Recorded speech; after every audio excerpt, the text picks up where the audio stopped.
Good morning. Is it still morning? It is. It is. I was so excited after last night's Bible journaling. That Bible journaling was like a high. And it was so much fun engaging with God's people, engaging with the Word of God. And so I came home from that and I could not go to sleep last night. I was so excited. Just literally, it felt like I was on a high. So I didn't go to sleep till after 3 this morning. I slept in a little bit, and then I had staff meeting that I needed to do. And so now we're getting to this. I'm glad you guys are joining me today. It is March 3. We are on Proverbs 3. And this all makes me so happy. So excited. Okay. We start right out the chute with my son.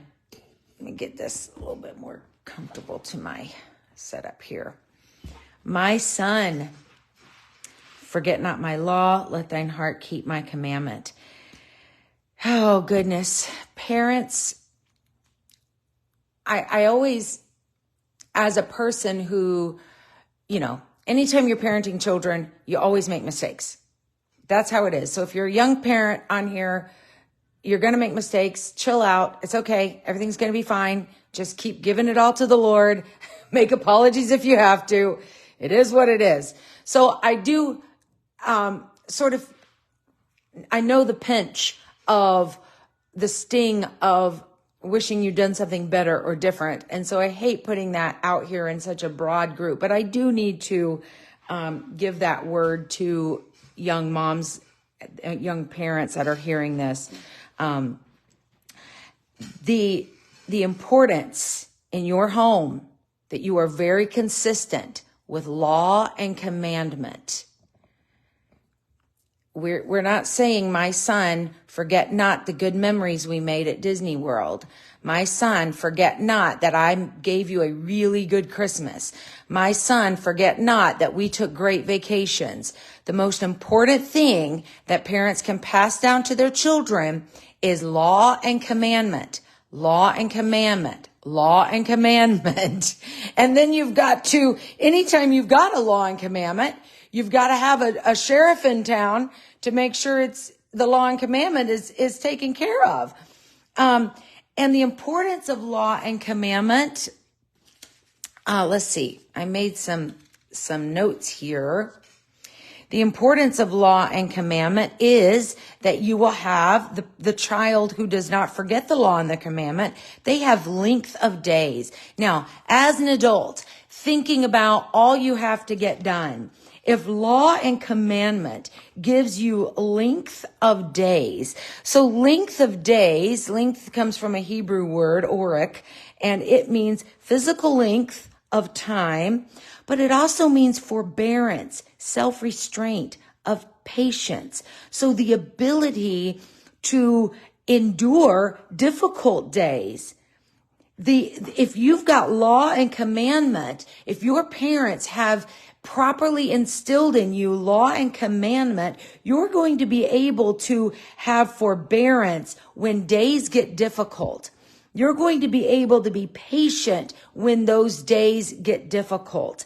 So having length of days is very important because days are going to get difficult.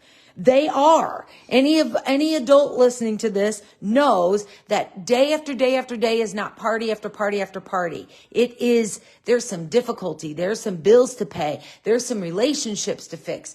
It's hard. Life is hard. And so having patience and self-restraint for those length of days is very important. And then length of days and long life. Long life, of course, we know what life means, but the word long means a division or measure of time, an indication of age. And so being able to have patience and have the strength to get through difficult days, length of days, and then also live a long life. But nobody wants to live a long life if we're we are in pain and sick and just the worst of the worst scenarios that you can imagine.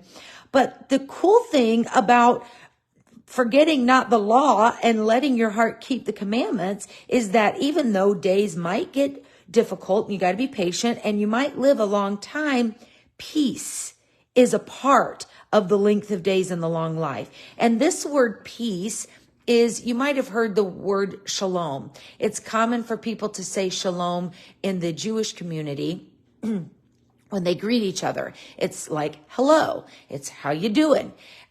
Shalom is a greeting. And the word shalom means, of course, it's peace, but it means completeness, soundness, welfare, peace, health, prosperity, contentment, friendship. Oh, yeah. So, we might have length of days, which doesn't mean that every day is going to be perfect, but it means if you've got law and commandments in you, it means you're going to have the patience and the ability to endure the difficult days and long life. So you're going to live a long time. You're going to have a long life, but it's not going to be a long life of regret and resentment. No, you're going to also have peace. And peace means those length of days and those long lives are going to have completeness, soundness. This has to do with your mind, welfare, your whole well-being, health, prosperity, contentment, and friendships. Isn't that beautiful? Oh, the power of law and commandment.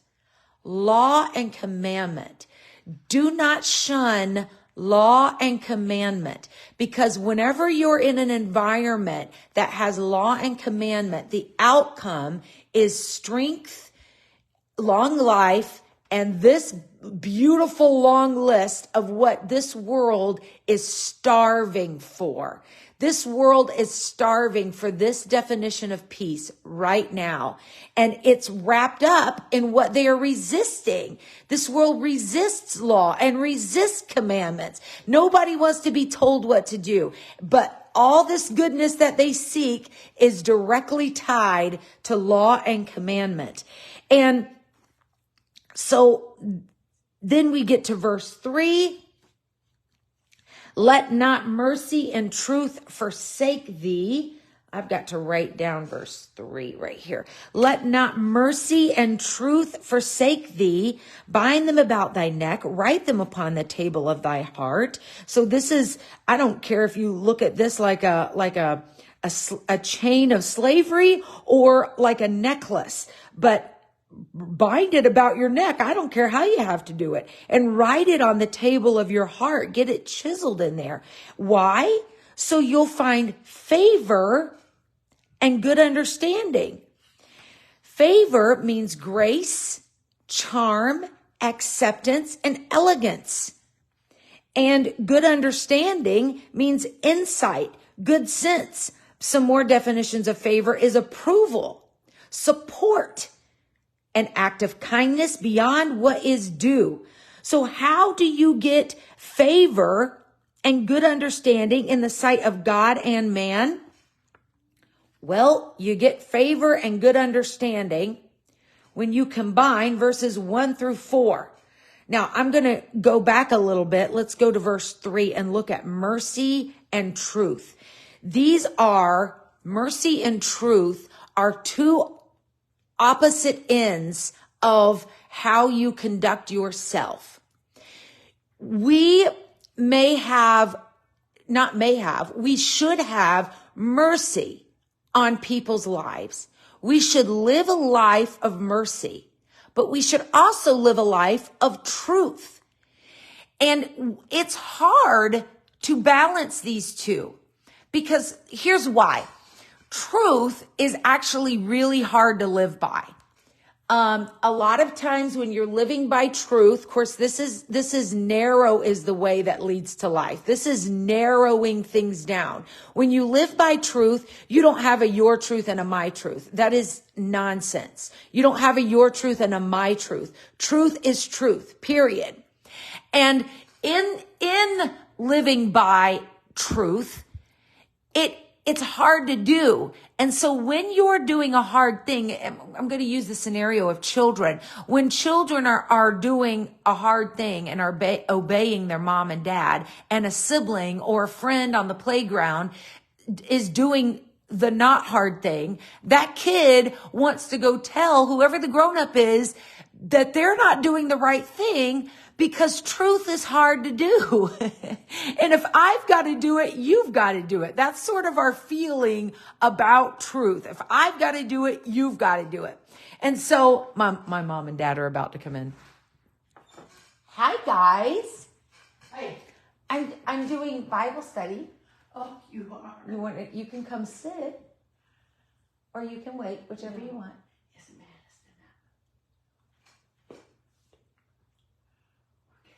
ma'am.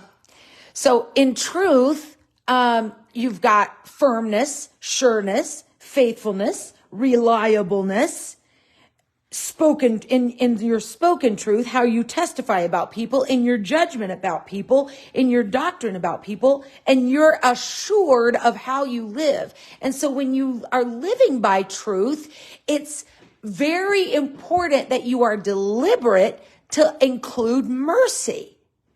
And mercy is giving goodness to those people who are not living like you are living, being kind to people who are not living like you are living, having faithfulness, being good, having pity. And so you've got to find this balance of mercy and truth. But in the process of doing that, when you combine verses 1 through 4, where you've got law and commandment, and you've got mercy and truth, the outcome is favor and good understanding in the sight of God and man. So, and of course, we just talked about what favor and understanding is. This is priceless. To have favor and understanding in the sight of God and man is priceless. This will get you ahead when your boss will not give you a raise. Favor and understanding in the sight of God and man will get you ahead when your boss will not get you ahead. It will get you ahead when you do not have friendships. Having law and commandment, living in law and commandment with mercy and truth equals favor with God and man. So seek those things out. This is what you seek out. You don't need to spend your life seeking favor. You don't need to spend your life seeking favor. You need to spend your life seeking law and commandment, being merciful and truthful. And if you'll spend your life seeking these things, the outcome will be these things. Okay? So let's move on in chapter 3. We've got verses 9 and 10 come together. I don't have time right now to teach about tithing and offering, but I'm going to tell you the outcome of honoring the Lord with your substance. That means your physical things, the first fruits of your increase. This is tithing and offering. The outcome of tithing and offering is that you're going to have plenty, and the things that are bountiful will not just be bountiful, they will burst out. Your increase, you won't be able to contain your increase. But you've got to honor the Lord with your substance. That's physical things. Honor the Lord with your physical things and the first fruits. This is referencing tithing and offering. And then you've got to remember that the Lord does chasten. There are situations that we are doing wrong, and the Lord chastens us, and we cannot despise those things. We cannot be weary of his correction, okay? Because correction is a sign of who the Lord delights in, who the Lord loves. I'm going to tell you right now that if my house is a mess and I don't truly trust people, I'm not asking them to come help me clean my house, because I don't trust them with the ugly parts of me. So, and the same goes with correcting people. If I don't trust that people receive my correction, I'm not going to give it. Okay? And so whom the Lord loves, if he trusts you, he's going to correct you. So don't despise the chastening. It means he trusts you to get yourself in order. He trusts that you love him enough to get those things in order. Okay? Now, this is super, super important. Happy is the man that findeth wisdom. We've already looked at wisdom multiple times here. Happy is the man that finds wisdom. This is a skill, the ability to administer, shrewdness, prudence, which means insight and good sense, being ethical. So happy is the person that discovers how to do these things, and the man that getteth understanding. Understanding is intelligence or insight. So these things come through pursuing them. You've got to pursue wisdom, but also these things are gifted if you are seeking wisdom.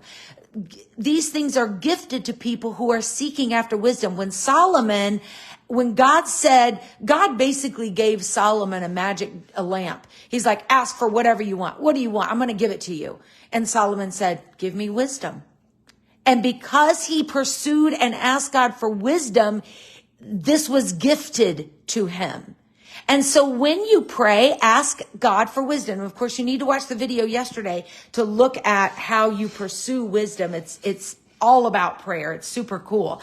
But also seek out understanding. This might mean some classes, might mean some video Bible studies like you're doing right now, sitting down and getting some understanding. And that is opening your literal physical mind. The Lord will open your brain to understand some things, and you'll get insight when you pursue wisdom and understanding. So happy is the man that findeth wisdom and getteth understanding. This is so important. I'm going to tell you, I'm going to end, I think, I do want to end with this. I am going to end with this. I've got other notes down here, but I'm not going to keep on them today.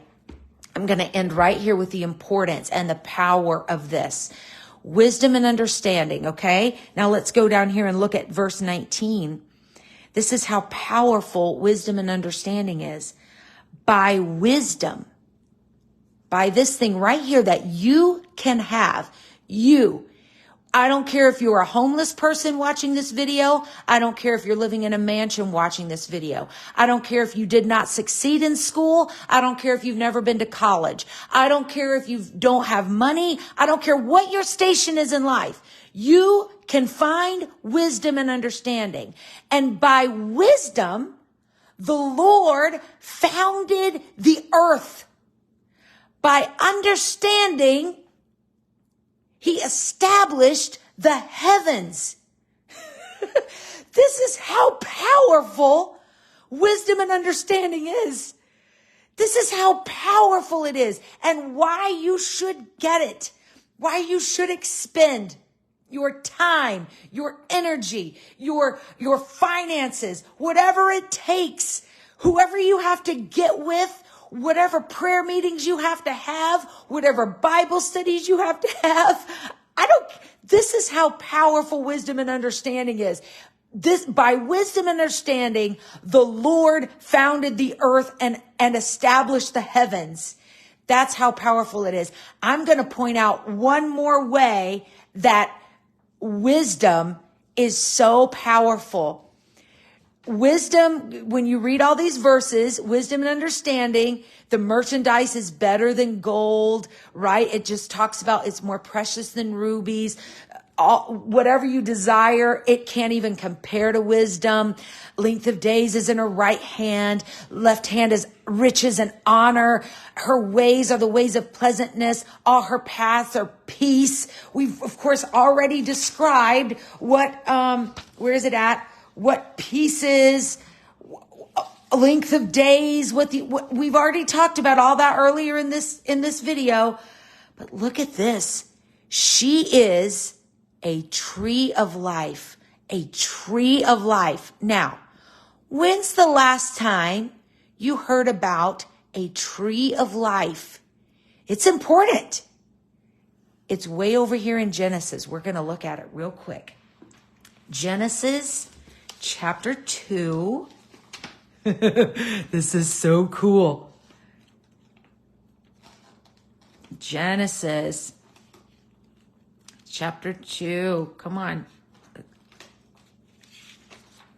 Here we go. There's chapter 1. There's chapter 2. What are we looking for? 2:9. 2:9. And out of the ground, 2:9. Out of the ground made the Lord God to grow every tree that is pleasant to the sight and good for food, the tree of life also in the midst of the garden. The tree of life also in the midst of the garden. And this is how important that tree of life was. When Adam and Eve sinned, let's look at Genesis 3:24, I think it is. Let me double check.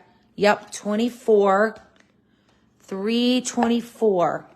When Adam and Eve sinned, the tree of life was so important that God placed cherubims and a flaming sword which turned every way to keep or to guard people from the tree of life.